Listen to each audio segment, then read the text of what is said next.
দায়িত্ব আর কর্মের মাঝে হেরে যায় হাজারো ছেলের স্বপ্ন। একটা কথা কি ভাই, সকালবেলা ঘুম থেকে উঠছেন, ওই মুহূর্তে ফ্যামিলি থেকে বাপ বা মা কেউ আইসা কি কইছে আপনি গো যে সারাদিন কি করলি, খালি ঘুমাস আর খাস, কোনো কাজ কাম করস না? এই কথাগুলোর মানে বুঝেন? আমি যে বলতাছি, যে পরিস্থিতির শিকার হয়েছে একমাত্র ওরাই বুঝে যে কথাগুলো কতটা কষ্টদায়ক। অথচ ফ্যামিলির মানুষগুলো কিন্তু জানে না যে শুধু আমি না, আমার মতো হাজার হাজার ছেলে আছে যারা নাকি আমার চেয়ে মানে নিজে গোছে বেশি স্বপ্ন দেখা হইলাম তার ফ্যামিলির নিয়ে।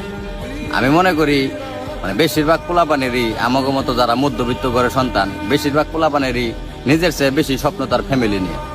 কবে আপনার কাছে কিছু টাকাই না দিতে পারুম, কবে হ্যাঁ হাসি মুখটা দেখুন, কিন্তু এটা কিন্তু আবার ফ্যামিলি বুঝে না ভাই।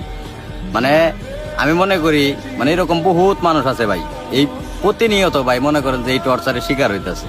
মানে আমাকে কিন্তু কোনো অপশন দেয় না, আমাকে কিন্তু বাইরে থেকে কিছু টাকা পয়সাও দেওয়া হয় না যে একটা কিছু করো বা একটা লাইন ধরাই দেয় না। মানে তাকে একটা কথাই যে তোমরা কিছু কইরা নাও, মানে এই যে কথাগুলা ভাই, এইগুলা মনে করেন যে যারা পরিস্থিতির শিকার হয়েছে একমাত্র ওরাই বুঝে। মানে তারপরও আমি একটা কথা কই, মানে আমি মনে করি সকল বেকারত্বের সুখ আল্লাহ একদিন দিক। আর আমি মনে করি প্রত্যেক বাবা মার মুখে যেন আমাদের মতো যারা সন্তান আছে সবাই একদিন হাসি ফুটাক, আল্লাহ সবার মনের আশাগুলো পূরণ করুক।